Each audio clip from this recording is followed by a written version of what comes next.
langsung dengan Pak Hengki soal ini. Nah, Pak, kan di media sosial ini banyak banget keluhan-keluhan soal kartu prakerja nih, ya kan? Misalnya soal nomor KK, nomor KTP, yang katanya di situ keterangannya tidak ditemukan. Sebenarnya seperti apa sih teknis di lapangannya, kendalanya seperti apa, dan sampai sekarang ini update dari kartu prakerja sendiri seperti apa? Silakan Pak. Oke. Ya, kalau menanggapin kenapa banyak keluhan nomor kartu keluarga maupun nomor KTP itu nggak ditemukan. Yang pasti, itu kan sebenarnya kartu prakerja ini kan setiap peserta mendaftar di website kartu prakerja, kita mau verifikasi nomor KTP itu ada atau tidak di sistemnya Dukcapil. Terus kita akan cocokin dengan nomor KK yang diinput si peserta juga. Jadi kalau misalkan ada peserta yang mencoba mendaftar, ternyata nomor kartu keluarga dan nomor KTP-nya tidak ditemukan, itu mungkin coba mengecek lagi, pastikan lagi nomor yang diinput itu benar, tidak salah. Yang pasti itu, kadang kan kita suka tuh karena buru-buru input nomor KTP-nya salah, nomor kartu keluarganya salah. Jika memang sudah dipastikan benar dan sesuai, nah kalau masih tetap gagal, mungkin bisa coba menghubungi ke Dukcapil untuk memastikan apakah datanya sudah terupdate di sistem Dukcapil gitu. Karena kalau misalkan datanya sudah terupdate di Dukcapil, harusnya itu tidak ada masalah. Karena berdasarkan yang kita lihat data sekarang, itu ada hampir sekitar 20 juta peserta yang sudah berhasil mendaftar menggunakan nomor kartu keluarga maupun nomor KTP-nya, Mbak Popi. Jadi sebenarnya kalau misalkan ada kendala di saat di saat pendaftaran menggunakan nomor KK maupun nomor KTP, itu bisa coba cek lagi ke sistem ke Dukcapil untuk melakukan pengaduan. Jadi mungkin takutnya sistem di Dukcapilnya belum terupdate.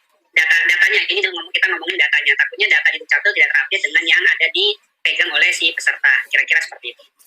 Oke, nah itu ya jelas ya. Jadi kalau misalnya ada keterangan bahwa nomor KTP-nya tidak terdaftar, nomor KK-nya tidak terdaftar, mungkin bisa dicek juga ke Dukcapil. Kita sih berharap bahwa data-data ini juga sinergi dan integrated begitu Pak. Karena kan memang kita tahu bahwa kondisi data di Indonesia ini memang problemnya adalah selalu masalah sinkronisasi data dari kementerian lembaga apapun gitu. Nah ini yang mungkin juga harus menjadi catatan gitu kepada pemerintah. Kemudian kita lihat lagi kalau misalnya ada yang mendaftar nih Pak, misalnya mendaftar berkali-kali terus belum lolos. Ini masalahnya ada di mana Pak sebenarnya? Oke, yang pertama, kenapa mendaftar berkali-kali belum lolos? Jadi kita kan buka gelombang buka pendaftaran untuk penerimaan itu kan per gelombang. Sekarang udah sampai gelombang 9. Nah, mungkin biasanya kalau kenapa dia gagal berkali-kali mungkin ada banyak faktornya. Kalau yang pertama, dari jumlah peserta yang mendaftar per gelombang saja itu kuotanya sudah lebih daripada yang kita ingin terima di per gelombang. Misalkan seperti batch 9 kemarin yang mendaftar gelombang 9 itu ada sekitar 5,9 juta. Sementara yang harus kita terima itu mungkin hanya sekitar yang kita terima di batch 9 hanya 800.000. Dari sini kan bisa dilihat tuh jumlah pendaftar maupun jumlah yang kita terima angkanya sangat jauh berbeda. Yang kedua, proses penentuan siapa yang menjadi penerima dari 5,9 juta ini itu banyak. Itu kriterianya yang pasti kita ada berlandaskan dengan regulasi yaitu Perpres Peraturan Presiden yang 11.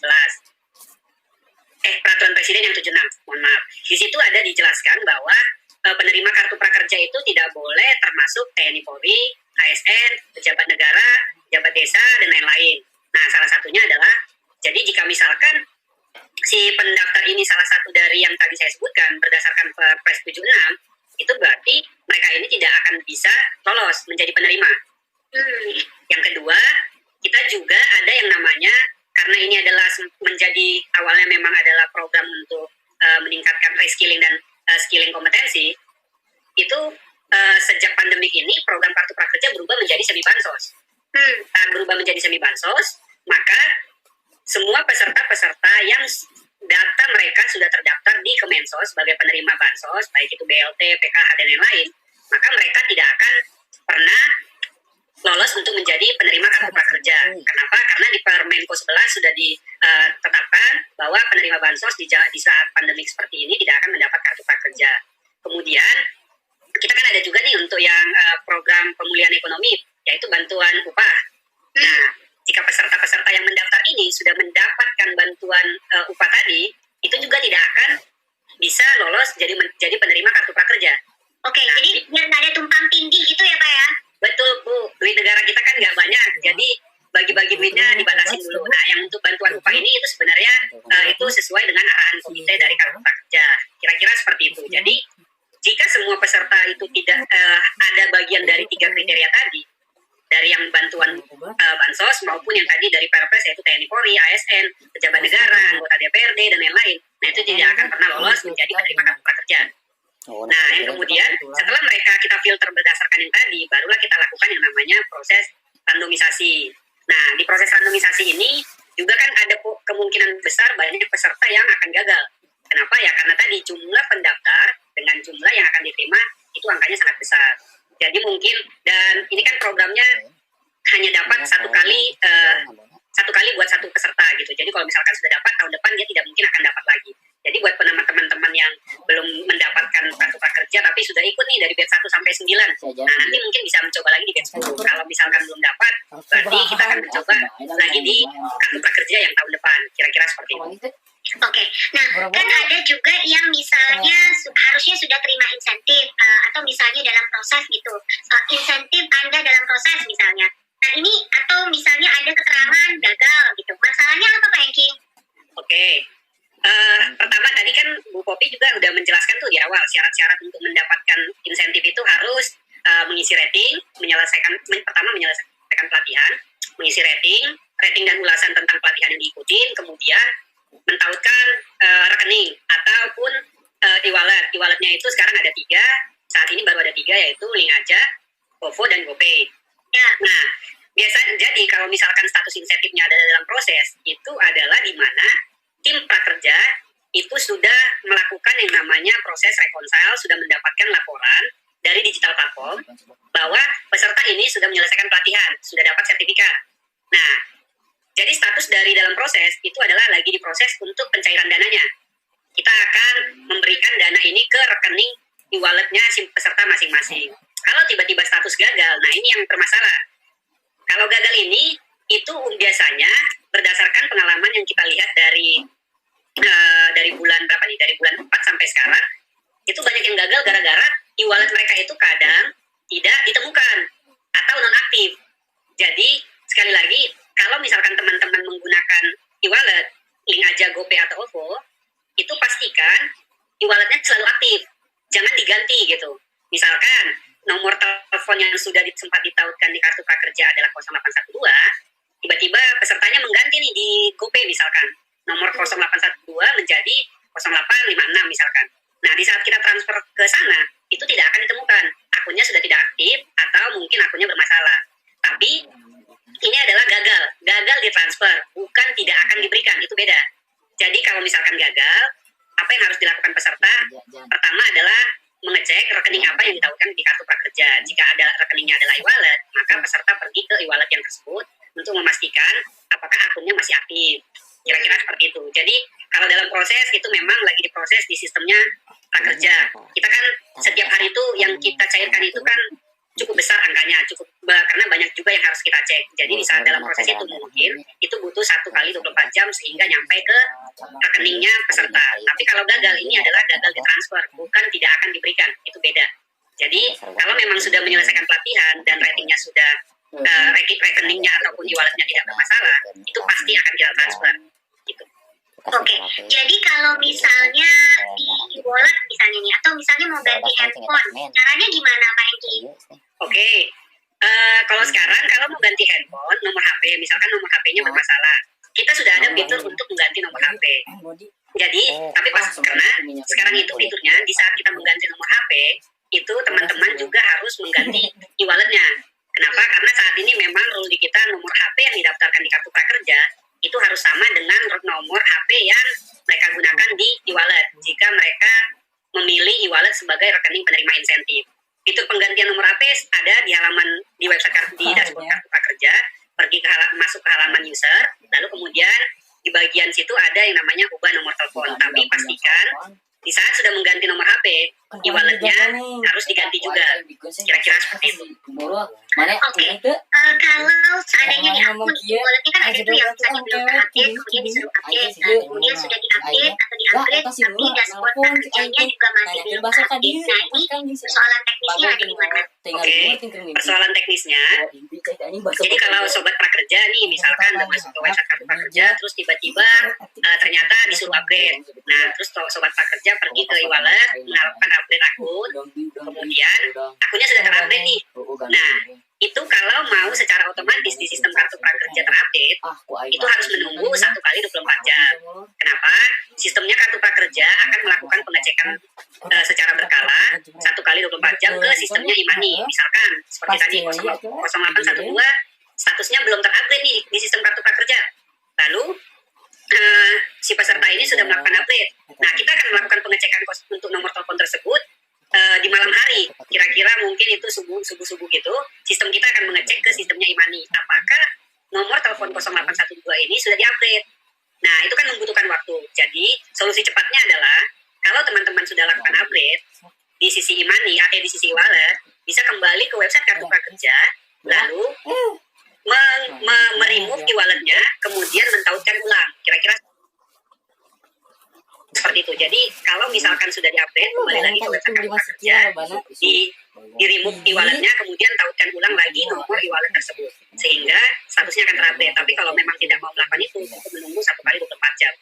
Kira-kira seperti itu, Mbak Robi. Baik, ini kan mungkin supaya tidak banyak sobat prakerja juga yang berpikir bahwa kok serapannya lama ya, kok serapan dana pemulihan ekonomi nasional lama atau serapan kartu prakerjanya juga lama.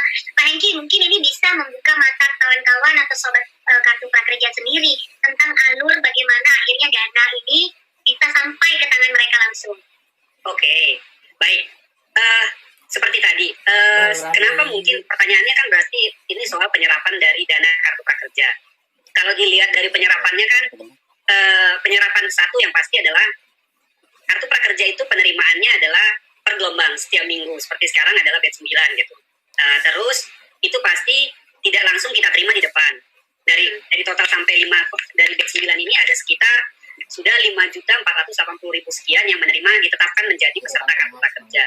Dari 5.480.000 ini, mereka tidak langsung kita transferkan insentifnya. Nah, seperti tadi dijelaskan, mereka harus memberikan pelatihan dulu. Gitu. Karena kalau mereka tidak beli pelatihan, mereka tidak akan pernah kita transferkan dana insentif, dana bantuan insentifnya. Mereka harus beli pelatihan.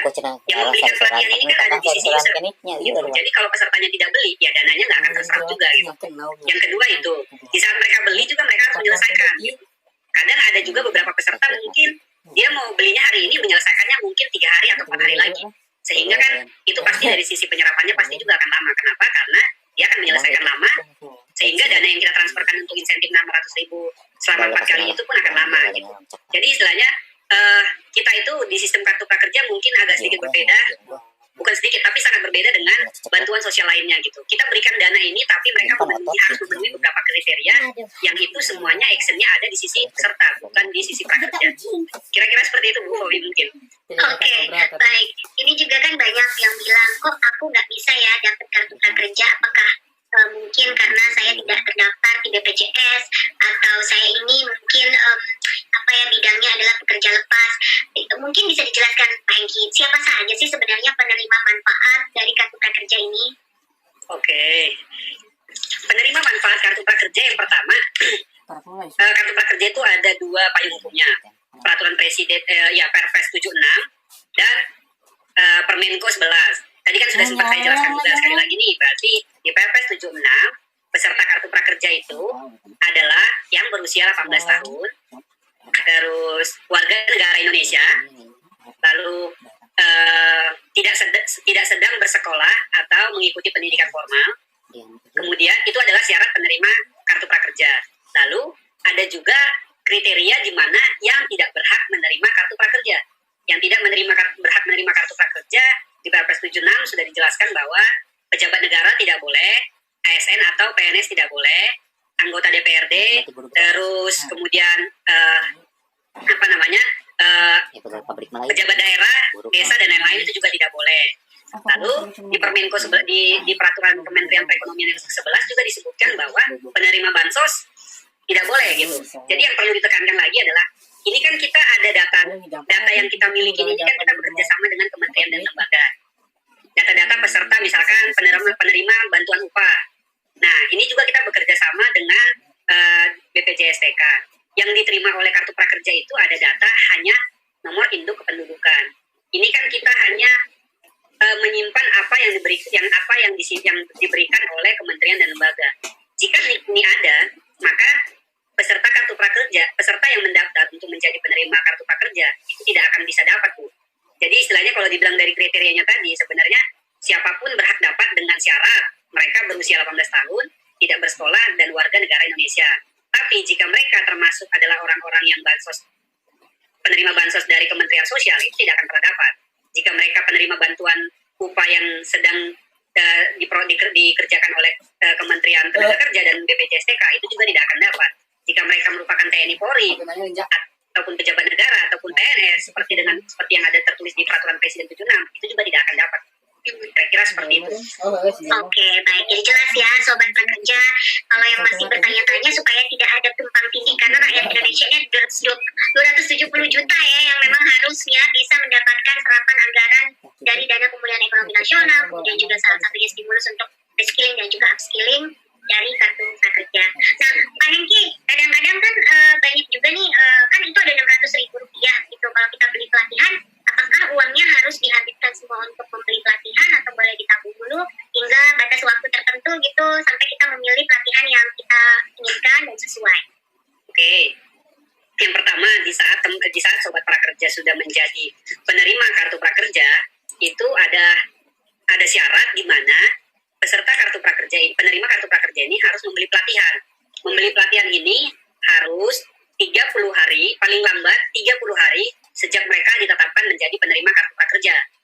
Nah, jika mereka sudah beli, maka nanti mereka bisa menggunakan, misalkan biaya pelatihannya kan ada 1 juta. Jadi kalau teman-teman, sobat prakerja membeli pelatihan kurang dari 1 juta, misalkan 200.000 gitu. Nah, itu dana yang 800.000 ini masih bisa dipakai untuk membeli pelatihan. Tapi untuk membeli pelatihan ya bukan untuk ditransfer ke rekening mereka, untuk membeli pelatihan lagi. Jadi maka dari itu ada beasiswa 1 juta itu dipakai untuk biaya pelatihan. Nah, biaya pelatihan ini sampai kapan sih bisa dipakai? Sampai tanggal 15 Desember seharusnya. Terus jika mereka sudah membeli pelatihan lebih daripada kurang daripada 30 hari sejak ditetapkan, nah kepesertaan mereka itu pasti sudah aman dan bisa dipergunakan sampai akhir Desember. Kira-kira seperti itu. Oke, jadi jelas ya, ada limit waktunya juga dan yang pasti harus dipergunakan untuk hal yang produktif, khususnya untuk reskilling dan juga upskilling gitu ya Pak Hengki ya? Iya betul, karena kan kalau misalkan mereka tidak beli pelatihan, itu kalau mereka tidak beli pelatihan 30 hari sejak ditetapkan, itu pas ada di Permenko 11 ada peraturan yang menyatakan bahwa jika penerima kartu prakerja tidak membeli pelatihan sejak 30 hari sejak ditetapkan, maka kepesertaannya akan cabut. Oh, begitu. Jadi kepesertaan seseorang dari kartu prakerja dicabut kalau dia tidak memanfaatkan itu sama sekali, gitu ya? Betul. Dengan waktu yang sudah ditentukan. Betul Mbak Popi. Jadi setidaknya harus membeli 1 pelatihan sebelum sejak 30 hari ditetapkan gitu. Jadi kalau misalnya belinya di hari ke-31 nih, sejak ditetapkan, nah itu kemungkinan besar dia tidak akan bisa karena di hari ke-30 itu pas 2359 itu maka akunnya akan dinonaktifkan sehingga di saat penerima kartu prakerja mencoba membeli di hari ke-31 itu tidak akan berhasil. Karena akunnya sudah dicabut kepesertaannya atau dinonaktifkan. Pak Hengki, sejauh ini tapi sudah banyak ya yang kepesertaannya dicabut gitu?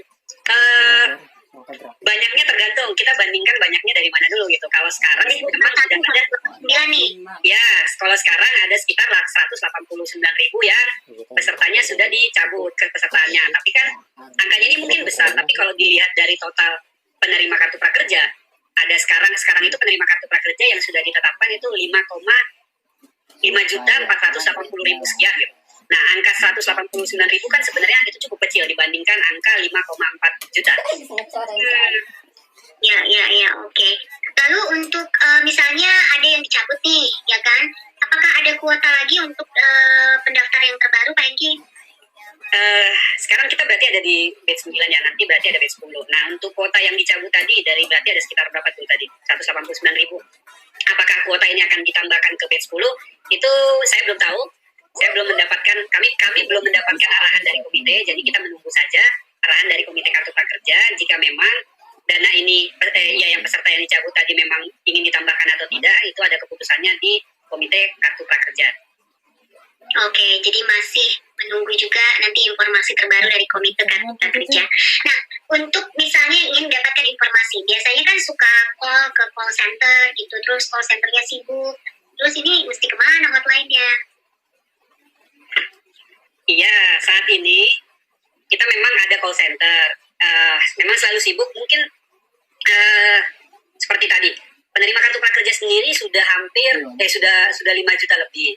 Pasti kan yang 5 juta ini juga pasti banyak yang menghubungi call center kita untuk mungkin minta cara untuk misalkan mendaftar, cara untuk membeli pelatihan, atau mungkin cara mentautkan nomor rekening, atau mungkin mau mengganti mau mengganti password atau mengganti nomor HP. Nah ini kan pasti mereka bertelepon ke call center kita. Kebetulan memang call center kita kan jumlahnya saat ini masih sangat terbatas dengan jumlah penerima yang hampir yang sudah lebih dari 5 juta. Call yang masuk pasti akan sangat tinggi. Mungkin itu kenapa call center kita banyak selalu sibuk. Tapi mungkin bisa juga mengirimkan ke email info@prakerja.go.id. Walaupun memang seperti lagi, ini memang selalu kita pantau, termasuk juga komen-komen teman-teman yang di Instagram kita itu memang kita selalu pantau dan kita lihat resiko keluhan-keluhan dari peserta maupun penerima kartu prakerja.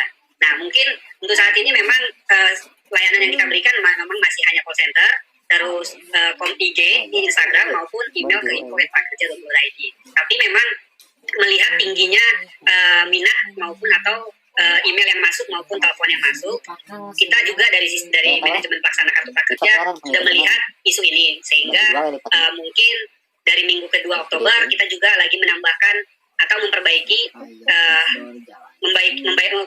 layanan untuk call center. Jadi nanti juga kita akan menambahkan jumlah call center kita.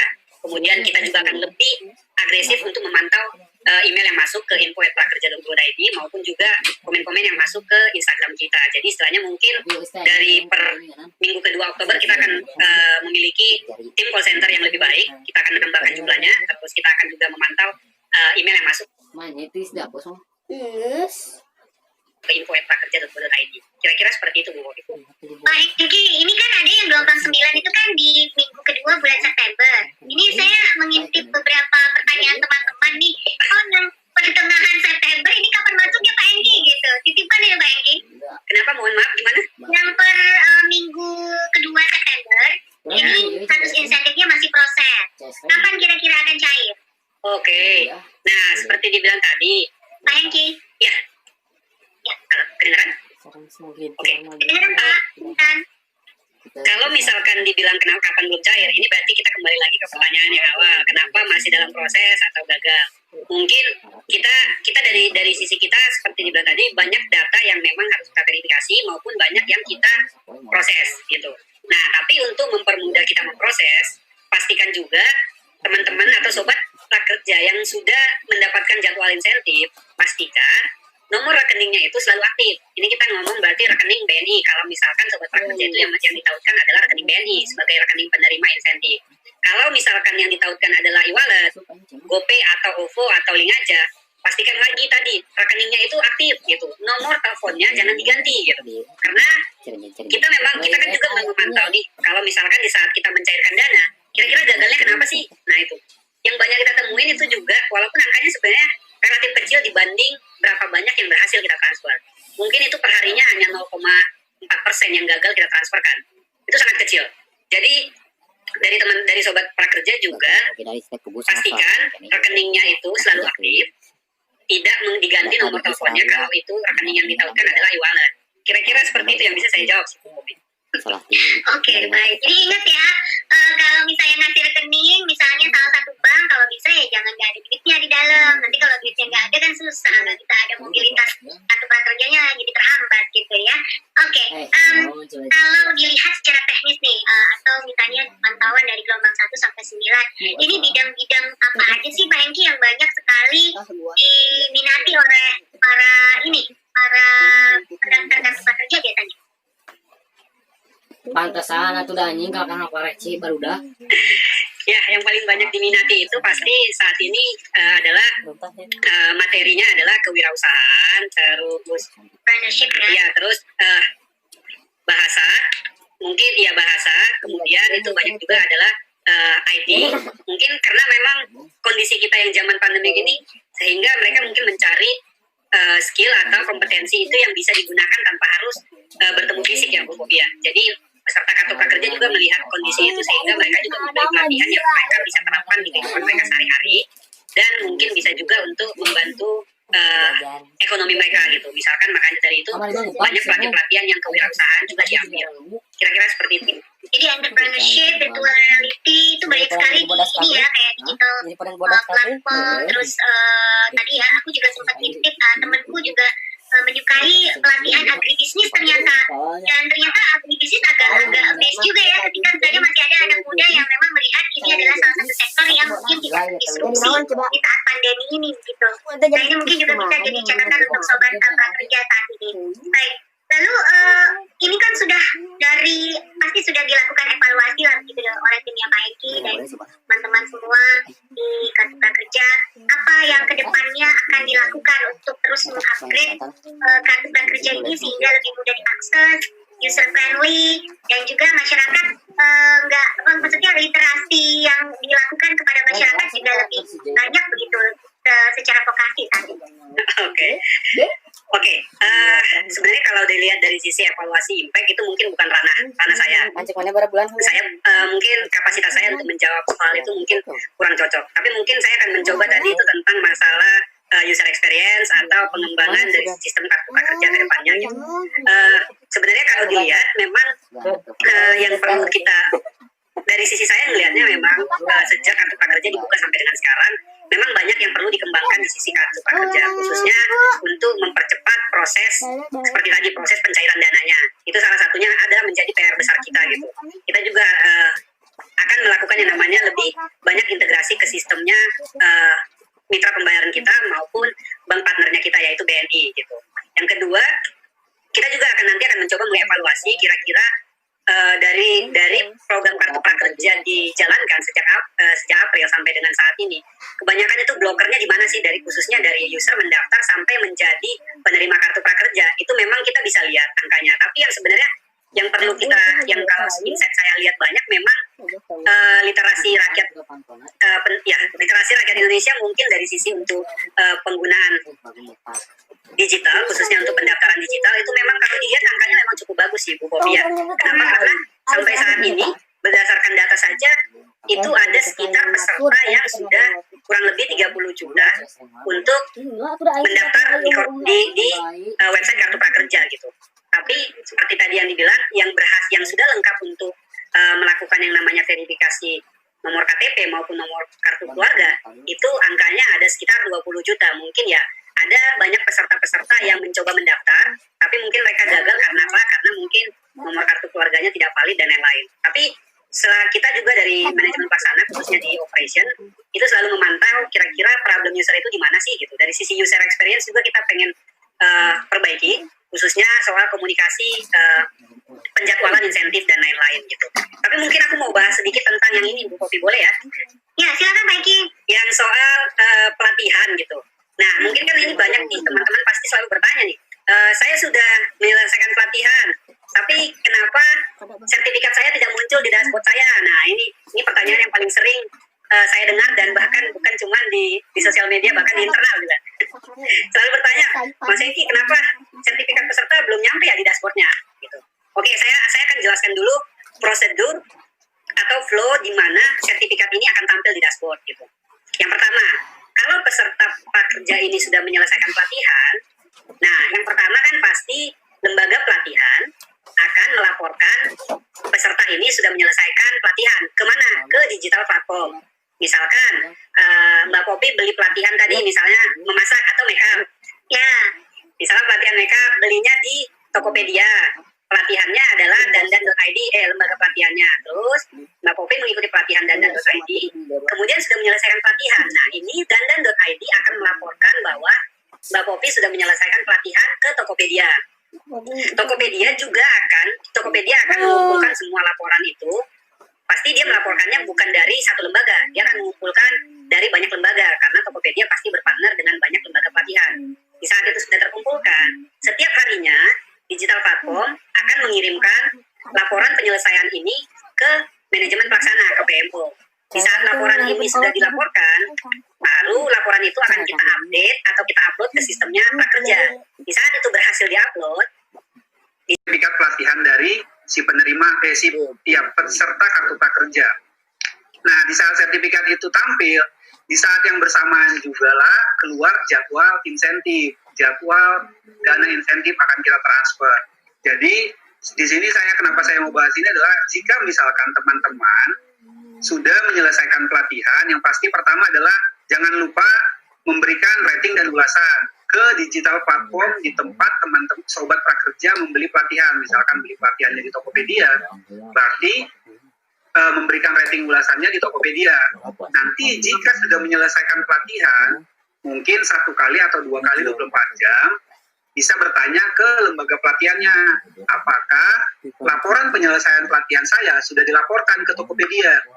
Jika memang sudah, mungkin teman-teman selain bersabar, mungkin bersabar dulu. Tokopedia pasti, digital platform pasti akan mengirimkan ke kartu prakerja, ke PMO. Di saat PMO sudah mendapatkan, itu akan kita upload dan secara otomatis sertifikat itu akan tampil di sana gitu. Oke, jadi sertifikatnya juga bukan dalam bentuk fisik ya Pak Hengki, tapi Oh iya, pasti secara digital. Oke. Ya, digital certificate ya, karena semuanya kan sudah digitalisasi saat ini. Betul sekali. Oke, baik. Mungkin yang terakhir, apa yang bisa dibangun dari kartu prakerja sendiri? Semangat optimisme apa yang terus digalakan oleh tim kartu prakerja sehingga memang niat pemerintah saat ini untuk membantu masyarakat, terutama untuk reskilling dan juga upskilling sesuai dengan visi misinya Pak Jokowi saat ini, ya kan, di tengah kondisi pandemi dan juga turbulensi ekonomi yang kita tidak tahu sampai kapan volatilitasnya terjadi, gitu. Apa yang bisa disampaikan untuk membangun optimisme ini pada sobat prakerja di Indonesia? Wah, pertanyaannya berat sekali, Bu Mobil. Oke, saya akan coba jawab. Kalau dilihat memang sebenarnya kartu prakerja ini kan sudah sesuai banget dengan visi misinya Pak Jokowi ya. Kenapa? Karena kartu prakerja mungkin satu-satunya yaitu adalah program pemerintah yang fully digital melayani gitu. Dari sisi pendaftaran sampai proses penentuan siapa yang menjadi penerima maupun sampai pelatihan dan dana itu ditransfer ke rekening, langsung ke rekening peserta tanpa ada potong-potongan.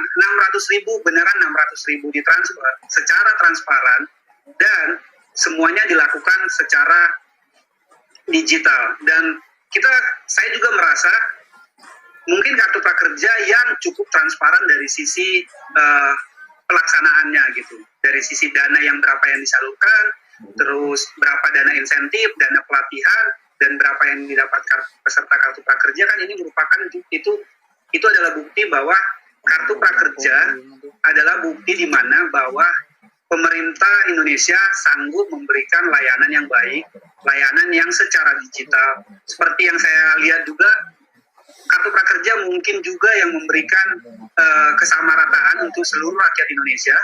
Kenapa? Karena pelatihan yang didapat, ini sekali lagi saya bilang, pelatihan yang didapat oleh peserta yang ada di Irian, di Sulawesi, itu bisa sama dengan pelatihan apa yang didapat oleh peserta kartu prakerja yang ada di kota-kota besar, khususnya di Jawa. Kira-kira seperti itu, Bu Popi. Jadi mungkin kartu prakerja ini adalah terobosan yang menunjukkan bahwa pemerintah sebenarnya sanggup untuk melayani rakyat Indonesia secara digital. Kira-kira seperti itu. Oke. Nah, soal survei Pak, ini kan biasanya kan ada 3 kali tuh survei. Sekali lagi nih, ya kan, ini pertanyaan penting nih ya kan. Biasanya cuma 1 kali, sementara itu 3 kali. Ini gimana nih Pak? Oke, survei sebenarnya tim kita sudah mempersiapkan untuk survei kepekerjaan yang kedua. Memang saat ini baru yang kita berikan itu baru survei yang pertama, dan kalau saya tidak salah itu angkanya sudah sekitar 1 juta peserta yang sudah menjawab survei evaluasi yang pertama. Nah, untuk survei evaluasi yang kedua sebentar lagi kita akan keluarkan sehingga teman-teman di sana bisa untuk menjawab survei evaluasi yang kedua. Setelah dijawab, nanti juga akan kita proses lagi insentif untuk surveinya, Bu. Gitu. Oke, jadi ini gelombang ke-9 kan sudah tutup, tinggal terima insentif aja ya Pak ya? Belum, tinggal mereka harus beli pelatihan dulu. Oh, oke, beli pelatihan dulu baru dapat insentifnya gitu ya? Ya, beli pelatihan, menyelesaikan pelatihan, baru dapat insentif. Oke, beli pelatihan, menyelesaikan pelatihan, dapat insentif, dapat e-certificate, terus skillingnya juga jadi nambah begitu, knowledge-nya juga jadi nambah, itu jadinya reskilling dan juga upskilling. Benar. Pertanyaan selanjutnya, ini nggak beres-beres nih kalau udah ngomongin kartu prakerja nih. Satu lagi deh, ya, gelombang 10, bukanya kapan nih? Aduh, ditunggu saja di Instagram kita ya, teman-teman sobat-sobat prakerja, ditunggu saja di Instagram kita. Saya belum dapat update batch 10 kapan dibuka, tapi begitu dapat pasti nanti akan kita informasikan di sosial media kita. Batch 10 akan segera dibuka, kira-kira seperti itu. Aku belum ada clue, Bu. Belum ada clue ya, jadi kita akan menunggu setelah kuartal 3 ini berakhir ya kan. Ya berharapnya bahwa kita tetap bisa bertahan di tengah kondisi pertumbuhan ekonomi kita yang walaupun Ya, aku boleh titip pesan nggak buat sobat-sobat prakerja? silakan.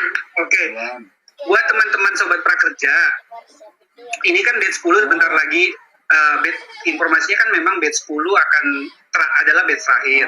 Tapi buat teman-teman yang sudah lolos dari batch 1 sampai mungkin sampai batch 9, jika memang masih ada kendala, teman-teman tetap akan bisa diproses itu sampai akhir tahun. Jadi satu lagi pesan juga buat teman-teman yang sudah mendapatkan insentif, khususnya juga peserta yang sudah mendapatkan insentif survei kepekerjaan, bahkan sudah dapat sampai 4 kali 600 ribunya, berarti insentif keempat sudah dapat.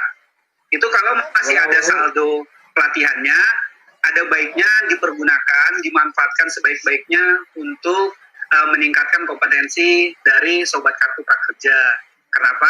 Karena itu dana 1 juta sebaiknya dipergunakan dengan baik, dipergunakan untuk membeli pelatihan, karena sayang gitu kalau misalkan ada dana 1 juta tapi hanya dipergunakan hanya 300 ribu untuk membeli pelatihan. Kalau masih ada sisanya, silakan teman-teman atau sobat prakerja yang sudah menjadi penerima kartu prakerja, dananya digunakan untuk membeli pelatihan untuk meningkatkan kompetensinya. Kira-kira seperti itu, Bu. Oke, baik. Jadi jangan khawatir karena itu pasti akan terus berproses hingga akhir tahun 2020 ya Pak Hengki ya. Betul. Oke, nah teman-teman ini dia mungkin akhir dari diskusi kita. Semoga apa yang teman-teman pertanyakan soal insentif, kenapa gagal terus, kenapa KK dan KTP-nya tidak bisa terbaca, tidak ditemukan.